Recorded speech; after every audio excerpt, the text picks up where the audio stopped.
নমস্কার, আজকের রেসিপি পুঁই চিংড়ির ঝাল। চিংড়ি মাছের অনেক রকমের রেসিপি আপনারা খেয়েছেন, তো এই রেসিপিটা একবার ট্রাই করে দেখবেন। খুবই একটা অসাধারণ রেসিপি। প্রথমে আমি চিংড়ি মাছগুলোকে কেটে ধুয়ে নিব। আমার চিংড়ি মাছ কেটে ধুয়ে নেওয়া হয়েছে। চিংড়ি মাছের যে উপরের এই শিরা, একটা কালো শিরা থাকে, সেটাকে আপনারা বের করে দেবেন। চিংড়ি মাছগুলোকে আমি অল্প ভেজে নিব। চিংড়ি মাছ যেহেতু আমি তরকারিতে দেব, তাই বেশি ভাজবো না, হালকা করে ভাজবো। চিংড়ি মাছে অনেক ঘি হয়েছে, ওই ঘিগুলো বেরিয়ে লাল রঙের কালার হয়ে গেছে, ঘিগুলো ভাজা ভাজা হয়ে গেছে।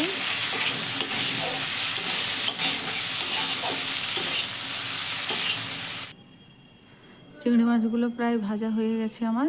এবার আমি তুলে নেব। কড়াই গরম হয়ে গেছে, সামান্য তেল দিয়ে আমি পেঁয়াজ কুচিটা হালকা বাদামি রঙের করে ভেজে নেব।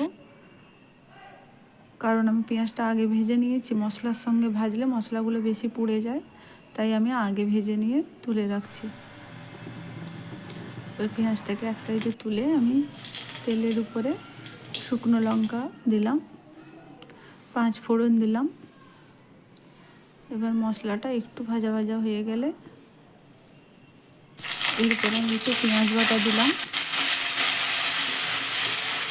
পেঁয়াজটা এভাবে একটু ভেজে নেব, দিলে তার কাঁচা গন্ধটা ছেড়ে যাবে। এবার টমেটো কুচি দিলাম।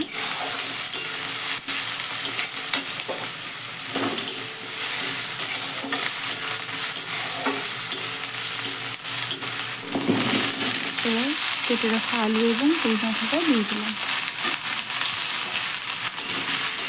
কিছুক্ষণ এভাবে আমি নেড়ে দিব একটু। এবার পরিমাণ মতো লবণ দিলাম।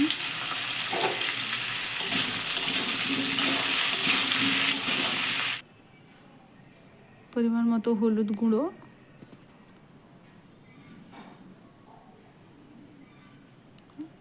এবার আমি উপরে গরম জল দিয়ে দিলাম।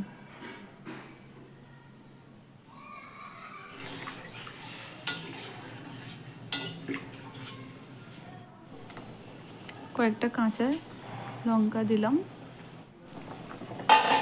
ঢাকিয়ে দিচ্ছি। আলু আর ডাঁটাটা কিছুক্ষণ সেদ্ধ হতে দেব। এরপর আমি কেটে রাখা ঝিঙেগুলো দিয়ে দিব। ঝিঙেটা আমি একটু দেরিতে দিব, কারণ পুঁই ডাঁটা আলু সেদ্ধ হতে দেরি হয়, আর ঝিঙেগুলো নরম হয়, তাড়াতাড়ি সেদ্ধ হয়ে যায়। এবার চিংড়ি মাছগুলোও দিয়ে দিব। চিংড়ি মাছগুলো আপনারা আগে থেকেও আরও দিতে পারেন। যখন আলু আর ডাঁটা দিলেন তখনও দিতে পারেন। যখন তরকারির মধ্যে বেশিক্ষণ চিংড়ি মাছটা মিশে যাবে, তখন তরকারির ফ্লেভারটা আরও বেশি ভালো হয়। এবার আমার সমস্ত সবজি প্রায় সেদ্ধ হয়ে এসেছে। এবার জিরে বাটাটা দিয়ে দিলাম। আমি মিক্সিতে পেস্ট করেছি, তাই একটু জল দিয়ে পেস্ট করেছি। আপনারা শিলে বেটে দিলে জিনিসটা একটু ঘন হয়। পুঁই চিংড়ি আমার রেডি হয়ে গেছে। গরম ভাতের সঙ্গে খেতে খুবই ভালো লাগবে। আপনারা একবার ট্রাই করে দেখতে পারেন। আমার ভিডিও ভালো লাগলে লাইক, কমেন্ট, শেয়ার, সাবস্ক্রাইব করুন। ধন্যবাদ সকলকে। ভালো থাকবেন।